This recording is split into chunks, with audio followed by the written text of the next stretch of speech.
5,000 people heard in one night that Jesus is coming back. You see, I was ready to give up because I was under spiritual attack. And what I did not know is that the attack got greater as I got closer to what God called me to do. The fourth way to know that you're under spiritual attack is that you have a lack of peace in your life. You got people around you that don't have peace in their lives. First, you need to cut them off.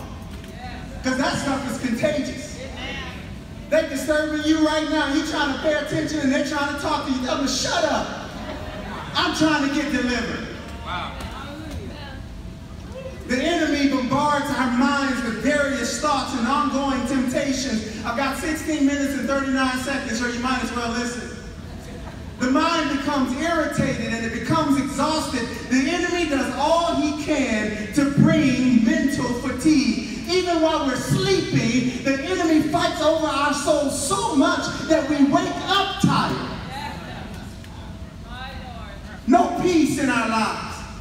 We show up for church and we hold an offering plate and we're thinking about what else we're going to do. We bring our offerings and we stand up for praise and worship and our minds drift to other things. We can't even find rest on the Lord's Sabbath in His presence because we're under spiritual attack. The fifth way to know that you're under a spiritual attack is that you are unusually sluggish and tired. Anybody here, don't raise your hand because I want people to know the devil's attacking you. The worst thing in the world is for other Christians to know the devil is working in your life. You know why? Because they're so full of the devil, they'll join him and fight with him.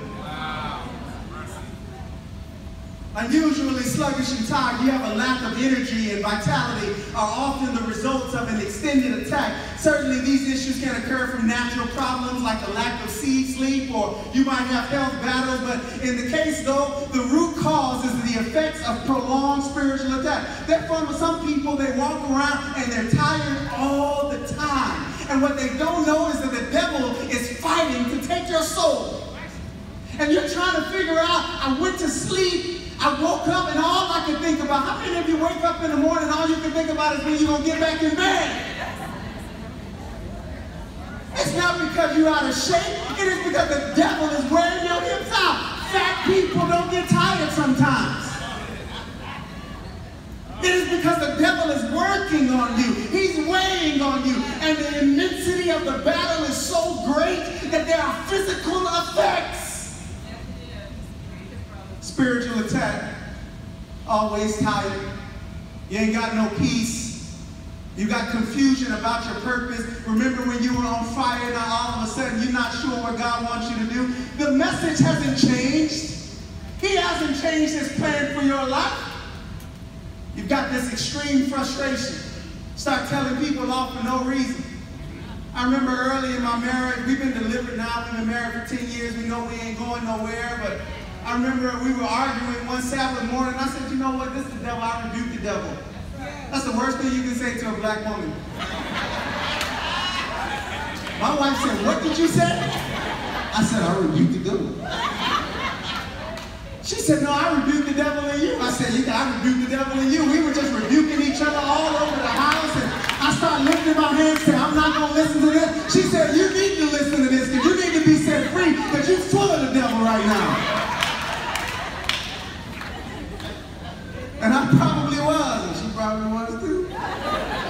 They say that she's about 5,000 miles away. You got confusion about your purpose. You got this extreme frustration. My friend, let me tell you something. You are not frustrated because the church does not let you experience what you want to experience. The church is for you to experience what you want to experience. God will make the way. It is not the church that will make it. They can't even afford your vision. It is God that will make the way. You are not frustrated because your marriage is not where you want it to be, because your children are not where you need them to be. They that trust in the Lord, they know that He will never fail them, that He'll never leave them, never forsake them. Let me tell you something. I just turned 35 last week, and I will tell you this. I've never seen the righteous forsaken, and I've never seen the children of the Lord begging for bread. What I'm telling you this morning is that you are not always frustrated because of somebody else. You are frustrated because what the devil is doing in your life. Another reason is you got that lack of spiritual passion. And the sixth reason that the symptom that you're under spiritual attack, and I've only got 12 minutes and 17 seconds, and I got to get to the word because I can easily tell you what's wrong, but it's going to take the word to tell you how to make it right. Is you have a strong urge to quit your assignment. Every believer is born with a unique purpose. As God created a purpose for each believer, He also gave unique gifts and grace to fulfill that plan. When a person is living in the high calling, they will prosper in various areas of their lives. They will receive blessings by excelling in areas that God has called them to do. Now, I know people talk about getting checks in the mail, but I kid you not, I began to experience some freedom in my life a few months ago, and I had been under spiritual attack. I had been in accidents and concussions and traumatic brain injury, and I decided that when I walked away from it, I was going to walk away in the confidence that the only reason this happened was because the devil is trying to stop something in me or stop something in my life. As I began to walk away, I began to have visions, and I began to say, you know what, God, you've asked me to do this, and I'm going to trust you. And I kid you not, checks came in the mail every day to pay for things that I believe God asked me to do. I got a check for $5,000, a check for $20,000, a check for $500. I began going out and leaving my wallet home and trusting that God was going to take care of whatever I needed when I left the house. Here. That's what happens when you're living in high calling. People will feel satisfied and fulfilled. They're living out their destiny. Simply put, the enemy hates when a believer is boldly walking out their purpose and their plan. He does all that he can to move Christians away for God's will for their lives.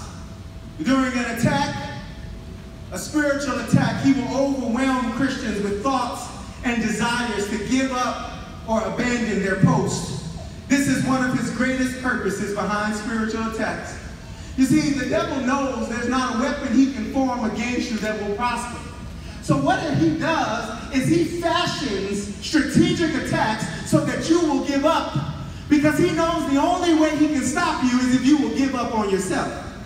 And so if you have an overwhelming desire to step off the path that God has given you, to move away from the plan that God has set for your life, it is because the devil is working on you to get you to give up on what God won't let go in your life. 7,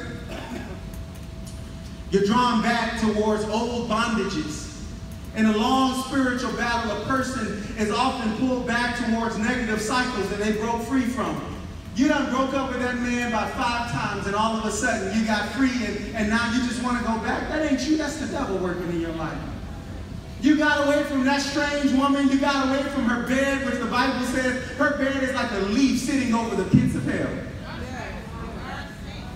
You got away, and now all of a sudden you're going to text and say, how you doing? How many of you got a text from your ex this week? Raise your hand, let everybody know how bad it is.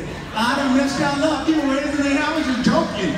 I wouldn't think anybody was going to raise their hand. We need to talk to all of y'all. I saw some husbands raise their hands. And oh, I'm sorry. I was just in the spirit. Oh, hey, you got the freedom to raise your hand, but you're not free from the consequence of that choice. My friend, it's not coincidence that this is happening. The devil's calling you back. You ever try to quit something and all of a sudden it comes to you freer than it's ever been? I tell you, I've been trying to lose weight. I wanted to get back to a certain size, and I'm on my way to Australia. I went to Australia, everybody looked like, like they beach body ready. I'm like, I need to at least look halfway like in Australia, and I'm getting ready to move where everybody's in shape because they got to run for their lives for all them killer animals they got. I mean, the sharks get out of the water and walk and bite people on the street. It's crazy. And started working out, man. I hadn't been out to eat, and all of a sudden, so I said, hey, John, let me take you out, man. All of a sudden, people start dropping stuff off in my house. We know you all are moving, and y'all packed up pots and pans, bringing cakes and pies, and y'all, see, let me tell you something. I'm going to tell you something, pastors. Let me tell y'all something. Let me let you know something. The devil uses members to make us fat. No, seriously. Members never say, They don't do that. Pastor, I have made you this diabetes cake. Pastor, I made you this fried this, and I made you this, and that. And here, the devil uses that stuff to mess us up. I didn't look like this before I was a pastor. I was fine. I mean, I could walk in the mall and women were like, hey, I'm like, hey, what's up, girl? I'm working with the Lord. I became a pastor. As soon as they put the oil on me and ordained me, it's like I would smell cookies and gain 10 pounds. But when you're under spiritual attack, you're drawn back to old bondages, things that you let go a long time ago that you didn't even have a taste for it. Then the 8th way to know it, I'm going to get to the word because I've only got about 9 minutes to go, and it doesn't take long for the word of God to do what it's designed to do.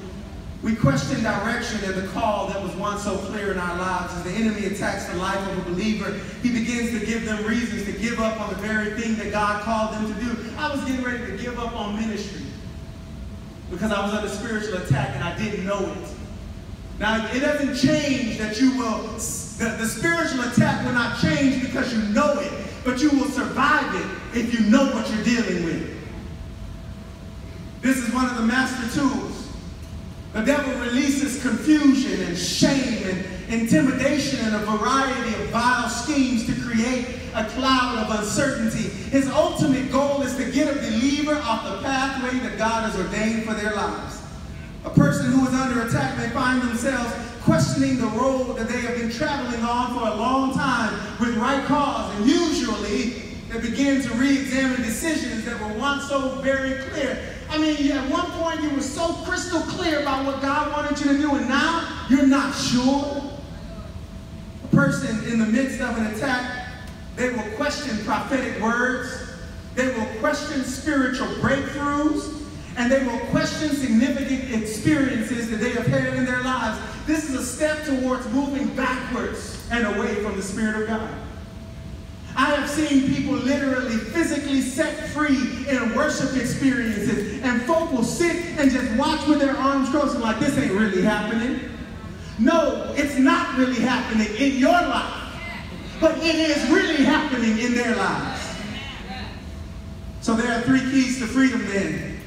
Once you recognize the attack begins to rise up, then you have to rise up in the authority and faith that God has given you. You've got to surrender to Him, and you've got to allow the things of this world to grow strangely dim in the light of His glory and His grace. You've got to focus on Christ.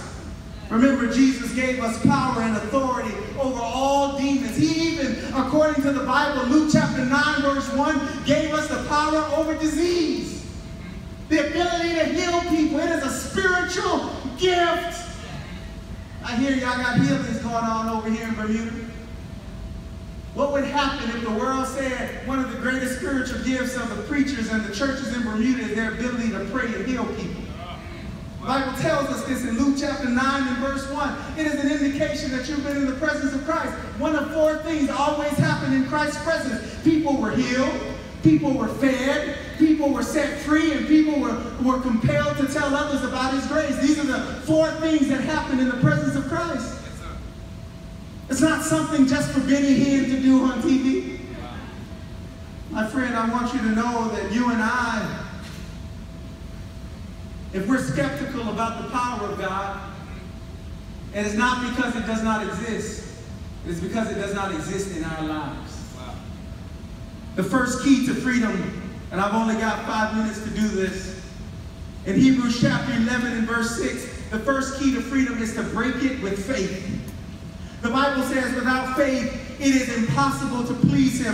For he who comes to God must believe that He is, and that He is a rewarder of those who seek Him. In other words, you can't come to God without finding Him. You've got to believe that when you come in His presence, you will receive the miraculous touch from His hand. Got to believe that you'll be set free. My mother, in September 2010, I shared this testimony twice since I've been here this weekend, and I'm going to share it again. In September, the Lord told her, my wife and I dealt with terrible infertility, and it was devastating to my life because I didn't grow up thinking I wanted to be a preacher or a neurosurgeon or a fireman or a police officer or a lawyer.